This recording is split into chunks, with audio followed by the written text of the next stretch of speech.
Welcome, everybody, to Monday Afternoon Roundtable. We got a good episode today. This is Season 2, Episode 3. So we're rocking and rolling. Today's topic, well, first of all, I was glad to have Tim back, who was sick last week, who was behind the scenes, and Mark, who's done a lot of work with us on the camera and behind the camera today. He's be with us today, and David's on assignment. Dave's out of town. Yeah, working a big case. That's a good thing. Yeah. Work always pays the bills. So, but today we got a good topic. We're going to talk about skip tracing. We're going to talk about how we utilize skip tracing in law enforcement and how we utilize it today in our private investigative services that we offer. Skip tracing is a broad term. Yes. You know, it covers a lot of things. Most people think skip tracing, I think, is just bounty hunting. They're looking for somebody. Bail bonds, yeah, stuff like that. But it's a lot of stuff. First of all, let's talk about when Tim and I were in law enforcement, we used skip tracing. It was mainly for criminal warrants and civil papers that we had to serve. You would get a serious warrant, a felony, that a guy would leave the state. So then what started next was he skipped on us. So what do we got to do? We got to hunt this guy down and bring him back to justice. And that's the exact same thing we do now. Exactly. We get every lead. We make every phone call. We call everybody we think might know anything. Yeah. And it just work your way down the list, and hopefully you get a hit. And we usually had, or my experience, I'm sure it was the same with yours, you had your frequent flyers. People had always had warrants. Yeah. And so with that, you would learn their habits. You would learn if you could just call them up and they'd meet you. You would learn they would turn themselves in once they got paid. Yeah. I've had experiences where people I've looked for would call me on the phone and say, look, I know you got a warrant on me. The day after Christmas, I'll turn myself in. And 99% of the time they did. Or they'd call you and say, I got to get another paycheck in and I'll turn myself in. Now, sometimes they wouldn't, and they just disappear. And you just, they ghost you. And that's where the real. And that's when your skip tracing starts work. That's when you really have to go to work. You know, you start knocking on doors, you start making phone calls, you start setting up surveillance, you start trolling on social media, all kinds of things. And yeah, informants. Informants were always real important, especially when you had regulars. You know, you'd pull up in the neighborhood and maybe one of your informants come out and say, yeah, you looking for Johnny again? Or, you know. And here's another thing, and you told me this when I was a new officer, and I didn't believe it at first, but then when I started doing it, I realized you was telling the truth. People will skip on you on civil papers more than they will criminal papers. Yeah. Because it's money related. Yeah. And you got frequent flyers on civil papers as well. Again, the transition from law enforcement to PI work on skip tracing you're doing the same thing. But it's a little harder as a PI, I think. Yeah. Because you don't have NCIC where you can't enter somebody nationwide as wanted. We don't have that luxury. Yes. Because if somebody's entered NCIC, you got every law enforcement agency in the world or country helping you. Yeah, if they popped up somewhere, Yeah, they if stop they got them. a speeding ticket in Yeah. California, it shows up. Yeah, you know, and then if it's extraditable, they'll lock them up and, till they get extradited. So we have to work a little bit harder. In PI cases, a lot of times skip tracing can be used to collect a debt. Companies will call us, such and such owes this much money. Can you find them or help us find the property, recover it? And bail bonds, like we talked about, we got some bail bonds bondsmen that work with us that are cross-trained. Sometimes we help bail bonds agents. Also, I've had a couple of cases where somebody wants to locate a family member or birth parents. You and David both have had that. Adoptive child or something. Yeah, and a lot of times it's just out of curiosity, or they find out later in life. Health issues. Yeah, and they want to know, they want to do mainly check for cancer type things, genetic. Yes. Yeah. I was adopted, and I've just a little side note. I've never had the desire, or and the way I've looked at people, well, don't you want to know about medical?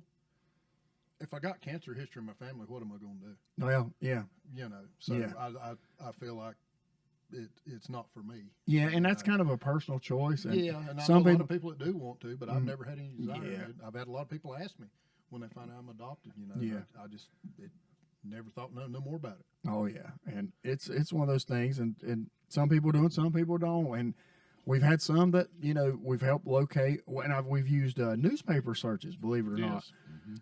There's a databases where you can enter names, and it'll check newspapers across the United States. It could be birth record, birth announcements, wedding announcements, obituaries, news stories where somebody was involved in something that was newsworthy, things like that. Also, your age 14 to 18 runaways in America are billions. Yeah. It seems like it's a billion. So many kids run away, and law enforcement can only do so much.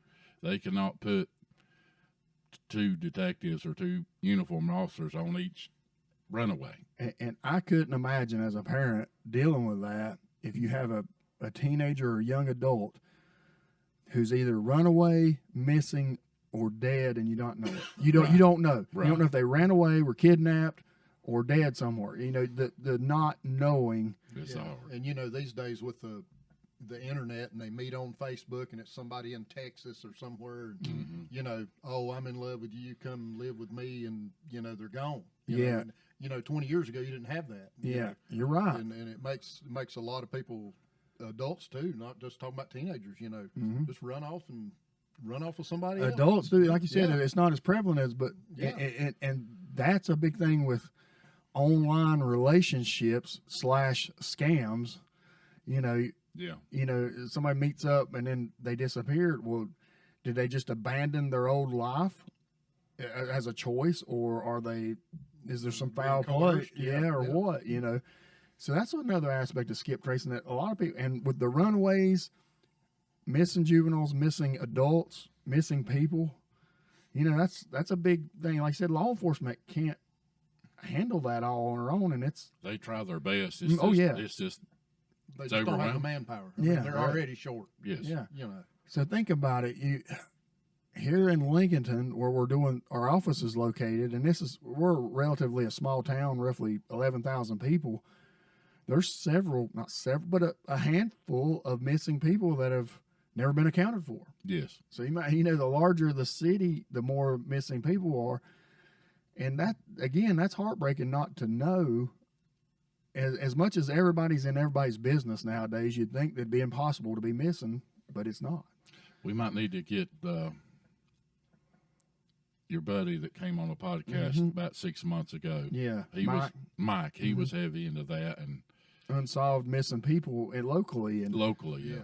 yeah, and it's just, I think a lot of it does have to do with the online relationships I or think meetings. That's made it a lot worse than it was. Like I said, if you saw, I don't know where you could look up numbers, but if you look up a number of runaways now, I bet you it'd be a whole lot more than it was 20 years ago. 10 times fold. Oh yeah. Yeah, before all this internet stuff came about. And think about this: how many phone calls you get a day that are spam or some kind of stupid scam?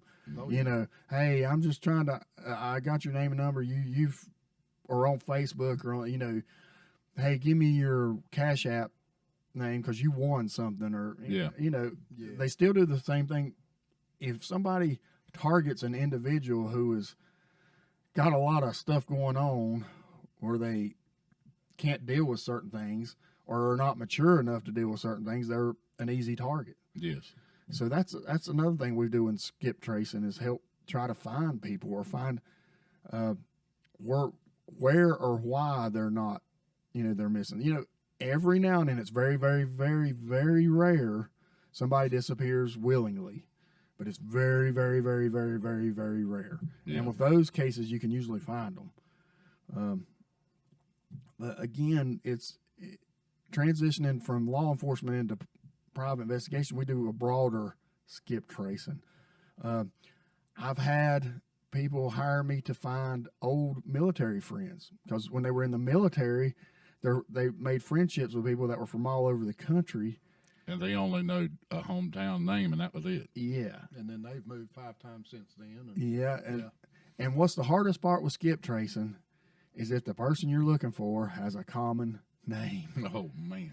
Yeah. The more common the name is, the harder it is. You know, if you're looking for a Joe Smith, get ready because you're going.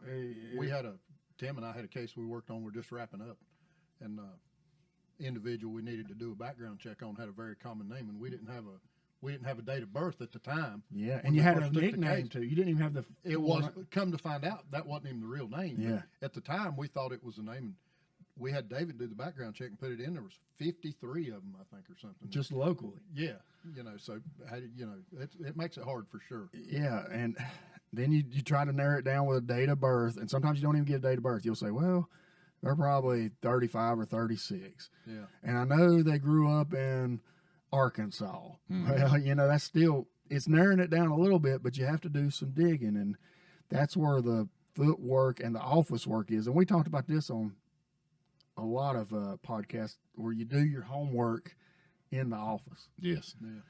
As much prep work as you can. The more you do, the easier it is when you get in the Tim and car. Two cases we're doing now. We spent all day down here. What was that? Tuesday, and then spent several hours at my office at my house yesterday, and then we're here we are again today. Got some good results Tuesday. Now the one we worked on yesterday, you don't know, but it's the homework, the office work's a big part of this part. You can't just get in the car and go ride around and look for them till you know where they're at. Yeah, you got to have a starting point. You got to have a starting point. And once you find that starting point, if you're lucky enough to find that, which you do most of the time, you go start shaking the trees. And you start shaking trees, something's going to fall out of the tree. Yeah. Start knocking on the doors, somebody will tell you Eventually something. you'll find something. And phone numbers, it seems like these cell phone numbers, they change monthly with some people. Yeah. They will not Somebody's got keep it the $5 cheaper. They're gonna move. Yeah. And how many times have you, sometimes the person you're looking for changes things. They change jobs, they change addresses, they change cars, they change social media accounts, they change their name. Yeah. It's unbelievable how it's just part of the business. And if somebody truly doesn't want to be found, it's hard to find them. I agree with that. Yeah. And the lucky break, I don't believe in luck, but the harder you work, the better luck you're going to have. Mm-hmm. But every now and then, they'll make a mistake in their accounting or their stuff that they're doing, and you'll find a lead from the homework, and then you can follow it up in the field. And sometimes the person that is missing that you're looking for, the skip trace, is in the backyard and you didn't know it. Yeah. And sometimes they're across the country. Yep. You can be easily hid in a local community if you try hard enough. And we've seen that with warrants all the time, Mm-hmm. and they may have people helping them.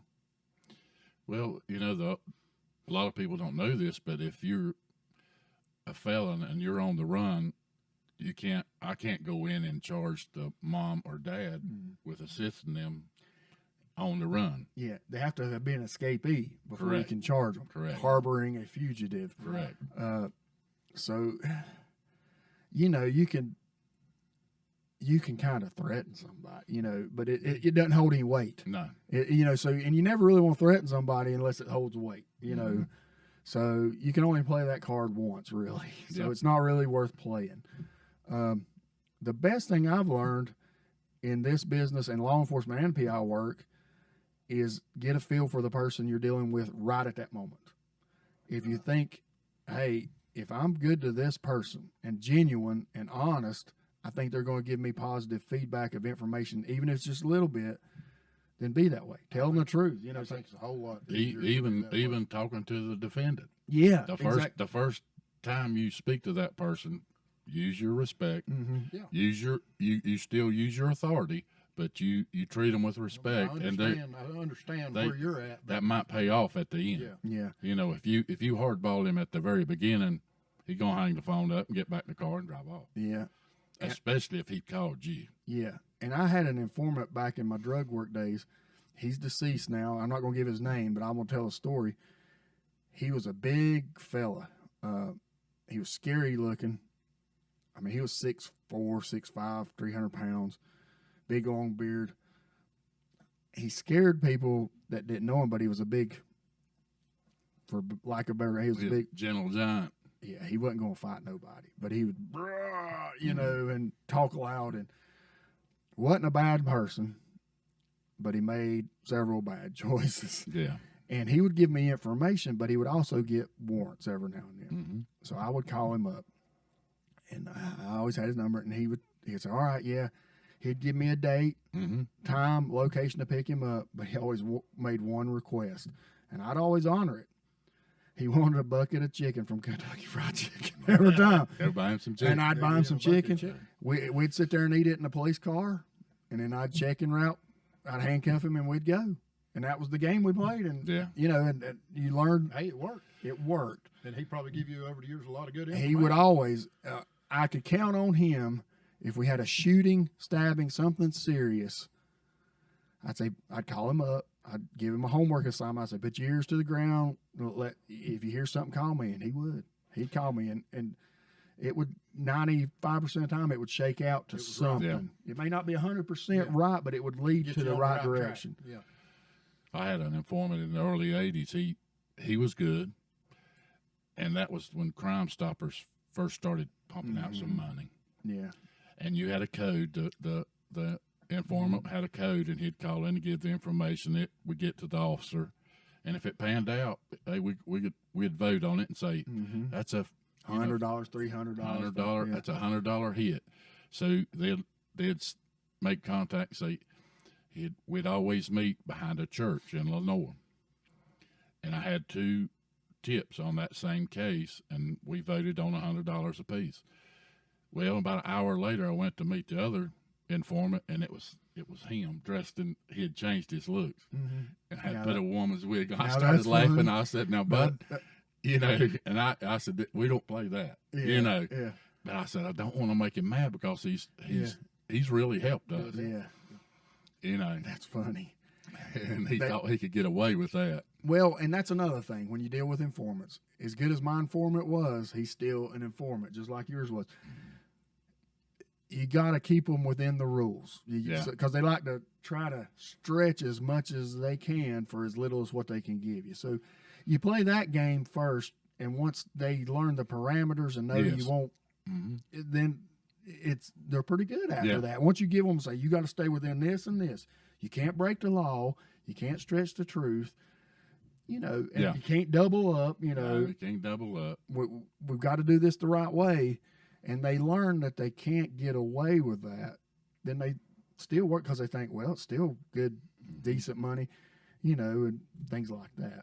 And that's a vital part in skip. And to me, I think informants is your best local tool you can have. I agree. And locally. And law enforcement, I don't think now, I think they did before. I think they don't use informants as a resource as much as they should or as much as they used to. Yeah. They're getting where they rely on other things like the social media, which is good and all that, but real personal one-on-one intelligence information is better than anything. High visibility was your best tool for police officers, I always thought. Yeah. If you got a marked car, you be out, you be moving. You be seen. Yes, high visibility. And this worked with you, I know from experience, worked with me. You learn the people in your zone or your beat. You learn the neighbors, you learn the businesses, you learn the churches, and they learn you. And they learn you by first name, and they use that terminology, community policing, which is it's old school. It's basic policing. They shouldn't be a term. It's real policing. Yeah. You get to learn, and you develop relationships in the community. And like I have relationships to this day, people I've arrested, people I've helped, and informants. Yes. I still got criminal informants from when I was law enforcement that call me and give me information or want to know what to do, and then I'll tell them who to call. Yes. I'll say, all right, I can't do anything anymore, but here, call this person. You can trust this person. I worked with them or that one, or, you know, or I will relay the information to them if you don't feel. I've done that several times.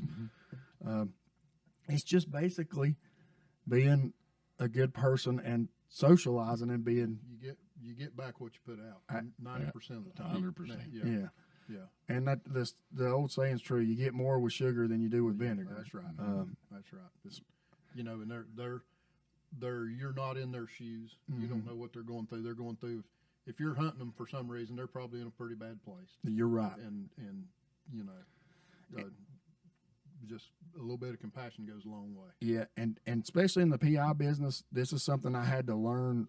And I learned it in law enforcement, but I had to learn it more in private investigations. Don't take it personal when somebody doesn't tell you something, Right. or they slammed the door in your face or told you, It is what it is. you just They don't want no part of it. yeah, and that's fine. You Yeah. just go on with it. You don't say, "Well, I'm going to get you," or nothing. That's counterproductive, and it's not They right. just don't want to be in the middle of it. Yeah. I understand that. I do too. We all want to make life as simple as we can. Yeah. You know. There's all kinds of things we can do. We talked about. We do background investigations for skip tracing, social media checks. We do public records checks, neighborhood canvas, family members, all those things. And sometimes we learn new techniques. The more you start knocking on doors and shaking trees, the more information you get. And the social media is just unreal how much it helps. Tim and I got a case we got on Facebook and found out in 30 minutes everything we need to know about that case. And supposedly it'll be wrapped up here in just a little bit. Just made a few calls once we've seen and it's amazing the personal stuff that people put on there. I would never, some of the stuff people are going through, I would never share that with the world. But it's there. Yeah, and that's doing your homework. And and like I said, the harder you work on your homework, the easier it is in the field. And it's cheaper to do the work for us in the office than it is in the field, because you got man hours, you got gas, you've got equipment, it could be, especially if you're going to travel, you want to do as much of the legwork in the office as you can to make it more efficient. Find out, okay, you're going 2 or 3 hours down the road. You got, okay, this is the last known address. This is okay, we've seen some people on Facebook, possible friends, got some possible, look them up.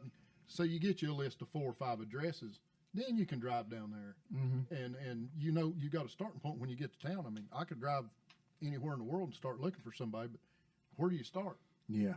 Even in a small town, where do you start?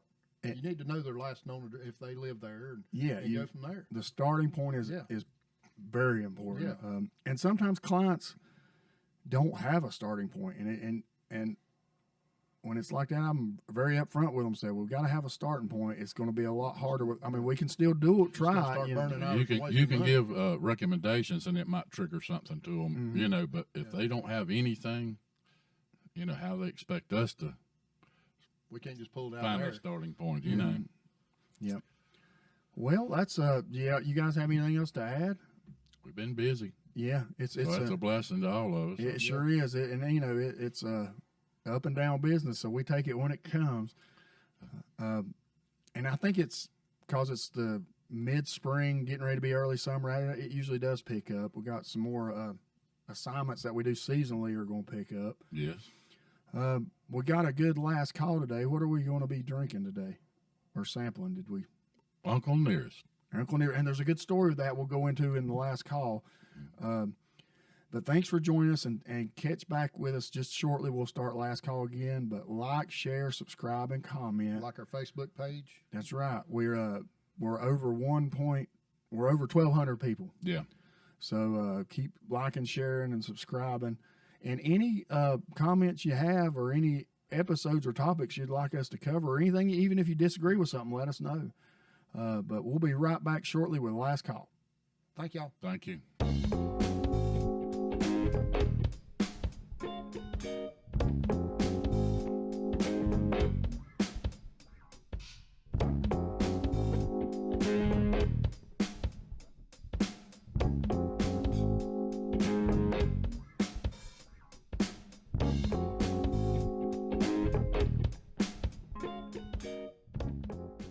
All right, everybody, welcome back to Last Call. Last call. The best part, everybody, we always Best enjoy part of the day. Yeah, I think everybody enjoys this segment, watching it as much as we enjoyed, doing this. Today's selection is Uncle Nearest 1856 Premium Whiskey. We'll read a little bit about the whiskey, the selection today, and then Tim's going to go into the history of it. It's got a real good story to it. But it says, astonishingly smooth with a gentle finish. Uncle Nearest 1856 is inspired by the best whiskey maker in the world that the world never knew. Tennessee's premier master distiller and teacher, Uncle Nearest, helped perfect the distinctive maple charcoal filtering process that exemplifies the best of American whiskey. Made by hand, double distilled, and aged in American oak barrels, Uncle Nearest 1856 pays tribute to his legacy and craft.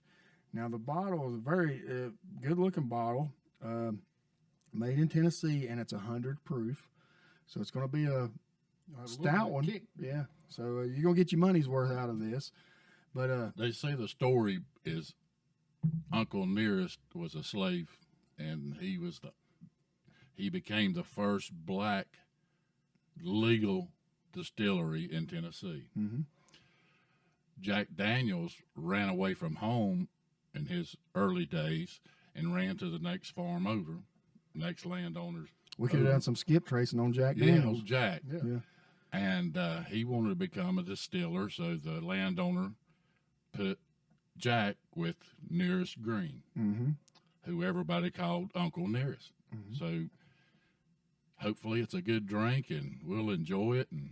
But he was the distiller that taught Jack Daniels how to distill liquor. And Wow. Jack Daniels is probably the most common Worldwide.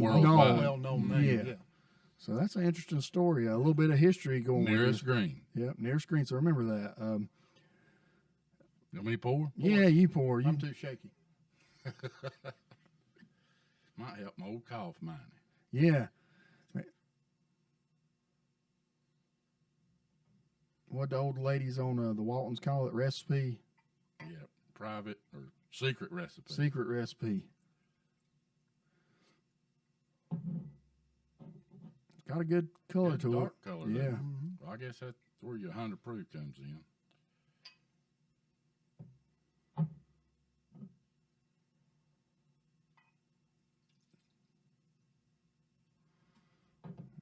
Right. Good looking bottle. It's packaged well. And How good much look- was it, Tim? there again. You never know how much it is. I bought that maybe 2 years ago. He has a buggy full when he checks out, and he don't know how much of it. He don't know how to break it down. Back there. That's what it is. Good heart smell. That It does. It's got a good smell. Yeah. good color. Yep. All right. Cheers. All right, Cheers. cheers. Cheers. Nice Good- call. Good week. Yep.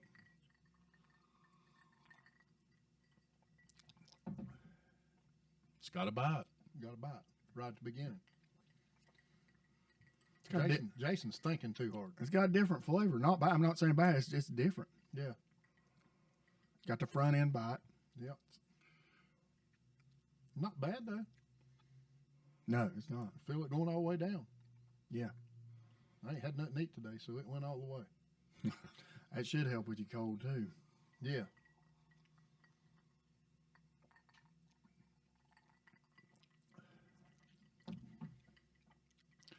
Still got a bite. Yeah, it does. He's It's strong. yeah. He's not for the That's a faint man's hearted. drink. That's There. Yeah, a man's but- drink right there. I believe the second swallow was worse than the first.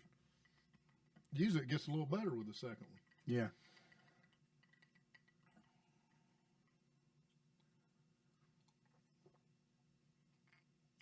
Tim likes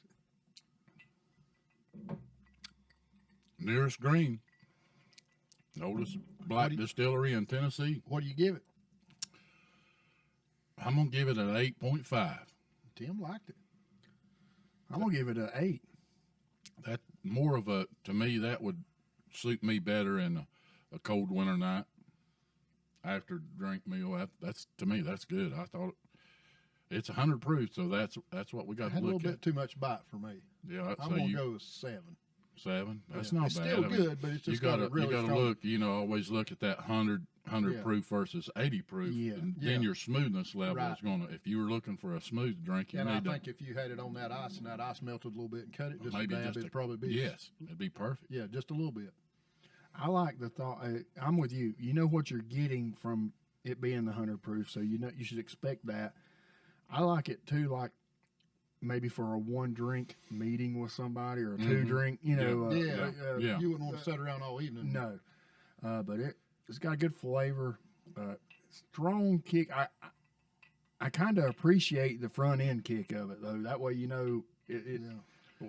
Well, there again, you fall back to that 100 proof. If you're wanting the 80 proof smoothness, you need to go 80.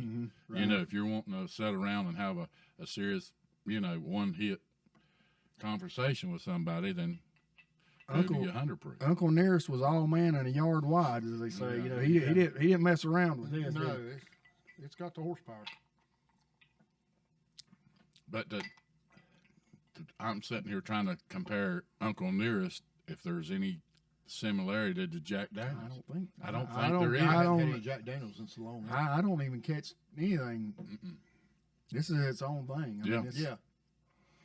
and that amazes me. How does distillers have such varied recipes or flavors It's- or combinations? it's- Every one we do is different. It's minute. You're talking time. You're talking heat. You're talking storage. the You're barrels, talking yeah. everything. Yeah. Everything's a science to these guys, and they break it down, and it has to go to that ounce or that second or that whatever. You know, It's amazing, honestly. I mean, you it's really it's an art. You know, it takes quite a bit of experience and but intelligence. when Nearest Green was making this back in 1856, he didn't have any of the science. No, He had the know-how. right there. A Yeah, fa- that's what I was gonna say, I'm right sure off. that's a passed down family recipe from his oh yeah, people to him, and he had only thing he had working for him back then was time, maybe, because how I don't even time know. and experience. Yeah, but anyhow, it was Not bad at all. Here's to Uncle Nearest. Uncle Nearest. Hope y'all have a good week. Everybody have a good week, and like you said, like and share on Facebook and on YouTube, Spotify. If there's anything you want us to try or suggestions, comments, ugly remarks, We like them. we'll take them all. And if you think we're ugly by appearance, just listen to us on the podcast on Spotify. But if you So you if don't you have can to look at us. if you can stomach us, then watch us on YouTube. Everybody have a great week. Last Thank you. call. See you soon.